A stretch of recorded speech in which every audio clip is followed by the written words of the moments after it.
Bonsoir, votre édition Héroise prend l'air ce soir. Un petit tour à Ouessant où l'on enterre les lignes haute tension. Mais avant ça, je vous propose un tour d'horizon des facs mobilisées contre les lois Pécresse à 3 jours de la venue annoncée de Valérie Pécresse à Brest. Bloquées ou pas, les facs de Brest semblent plus mobilisées que jamais contre la loi Pécresse et la réforme de l'enseignement supérieur. En IUT, le blocage a été levé hier, mais les actions se poursuivent. Ce matin, les étudiants, les enseignants et les personnels ont collecté des centaines de boîtes de conserve pour en faire don au Restos du Cœur.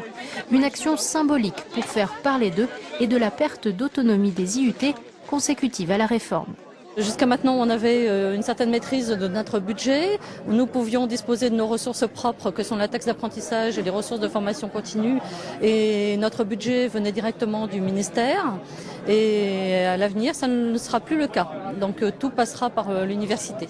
En fac des lettres, l'Assemblée générale étudiante se voit dépassée par le doyen. Elle vient d'organiser un vote à bulletin secret pour ou contre le blocus qui dure depuis 3 semaines. En sciences, après 3 jours de blocage la semaine dernière, les étudiants ont à nouveau voté la suppression des cours jusqu'à vendredi. Un jour qui échauffe les esprits. La ministre Valérie Pécresse a prévu de venir assister à la clôture du colloque annuel de la conférence des présidents d'université. Je ne vous cacherai pas qu'un contexte local ne peut pas être séparé d'un contexte général.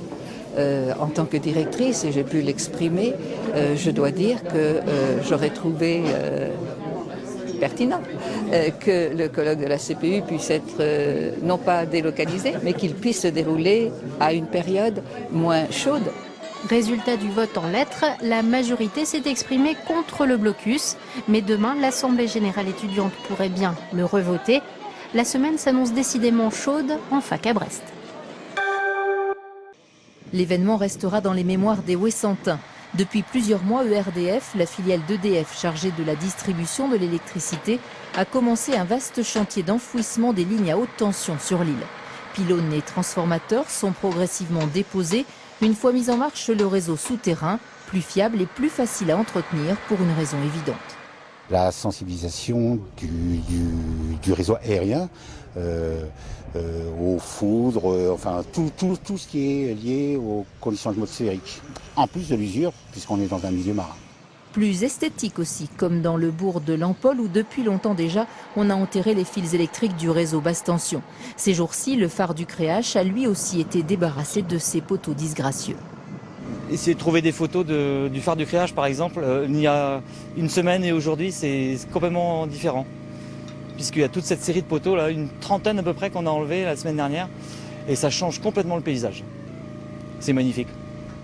La preuve en images avec ses archives, et comme on dit, il n'y a pas photo. Dernier coup de pelleteuse au Créache pour ERDF, pas mécontent de faire valoir cette action positive. Le chantier du Créache à Ouessant est pour ça effectivement exemplaire, puisqu'on met en souterrain en 3 ans l'ensemble du réseau haute tension sur l'île, et en commençant par celui du Créache qui était l'usine initiale qui a fourni l'électricité au début de l'électrification d'Ouessant. D'ici fin 2010, les 10 km de ligne à haute tension seront enterrés. Budget total 1 million d'euros. Restera le réseau à basse tension dont la moitié est aujourd'hui en souterrain.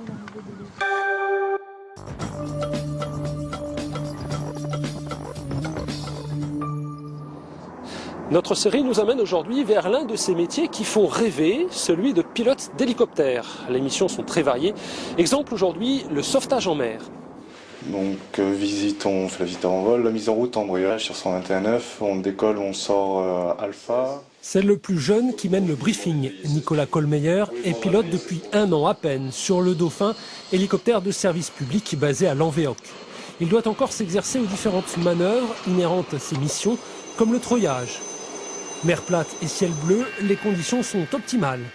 Moi, au stade où j'en suis, j'ai encore besoin de m'entraîner dans ce type de conditions avant d'arriver à perfectionner ma tenue de stationnaire dans des conditions plus difficiles.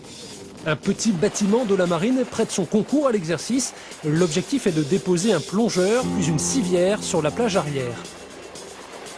Le but, c'est d'anticiper, d'essayer d'anticiper un maximum en regardant par exemple les vagues qui arrivent. D'anticiper les mouvements du bateau à venir afin d'avoir un temps d'avance par rapport à l'action du bateau, par rapport au mouvement du bateau. Le plongeur est accroché, il remonte. Et donc, il y a des obstacles, on peut se décoller sur la gauche. Axe de Guépard-Joulouvre, on a terminé pour la séquence de triage. On vous remercie beaucoup de votre concours et on vous souhaite bonne mer. Le Dauphin effectue environ 80 sorties par an, des évacuations sanitaires pour la plupart. Voilà qui donne un supplément d'âme au travail de pilote.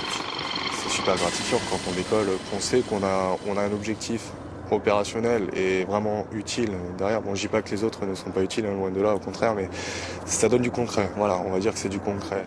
T'as le droit à un coup, une montée ou une descente. T'as le droit à un coup, ok. Voilà, ça marche. Enfin, t'as le droit à un coup, c'est le mythe du pilote qui est super fort en maths, qui a 20 sur 10 aux yeux et tout ça. Enfin, c'est quand même un peu préconçu. Bon, c'est sûr qu'il y a certains paramètres médicaux qui sont là. Hein. Il faut pas avoir de gros défauts, on va dire. Maintenant, c'est peut-être pas aussi restrictif que ce qu'on pense. En ce qui concerne les mathématiques, par exemple, juste le niveau bac suffit en fait pour se présenter pour faire pilote. La sélection à l'entrée est quand même sévère.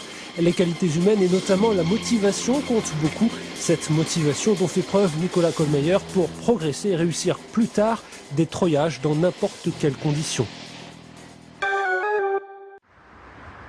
Neus ket torel zel war armez da velet de ze diwannet ahet an amzer peulioù a bepseurt. Tourioavel, Casteliodour, Linen Outredan, seurt peulvanioù mod nevez met war an dachenze an den a vremment neus ket marteze kemen a skian a tud a ragistor.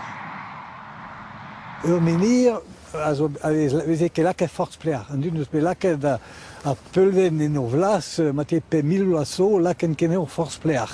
Hag a veze lakaet de lerc'hioù gaz gwellad ar lerc'h, quoi. A la hicho, pa vez lakaet traoù en douar bon ma ez amañ, an raz o evel menir an dud lakane o forz plear. Setu pa vez on lakaet fall a da fall griaj en douar.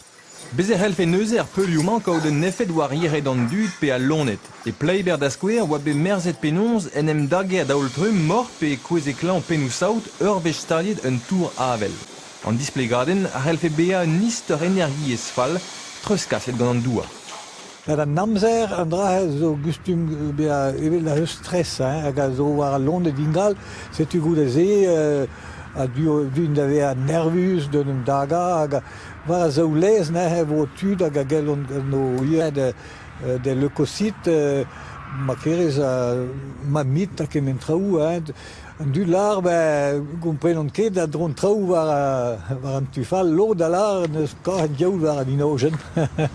Met ur vez kavet ar peul a zo e koz heller kampez ar jeu. En ur lakad ur meskaj silis, mein a plant deus ar broioù tom malet assemblez e teuer a ben da chanj pen d'ar vaz. Pa ez lakaet ene ne blas, a lonet vez tranquilor, an dra gustum parea ma kerez ar lemet a vez kaset en douar gant a struktur ma, quoi. Daoust man e c'heller ket musulia ar fall a griache ez eus meur a desteni e breiz hag e brochal da ziskwez ebe defedus oberenou Jean Huguin. Deud ar peur endro en atanchou, ma ze blant dreist ordinal an darvoud na daf ket nez eus ket deus outan. Ur c'hoarigan skrivet ganja Koffenbach a vo kinnig et Patri Deves e Montroulez. Ober a rai o gwab de zimorfal an dud, Sophie Jezekel a lakorn ar vesterien ar c'hoarzin disadorn. Kenderel a rar sirk medrano e dro e breiz, ba kemper vo betek varroaz a goude zaio da wenet.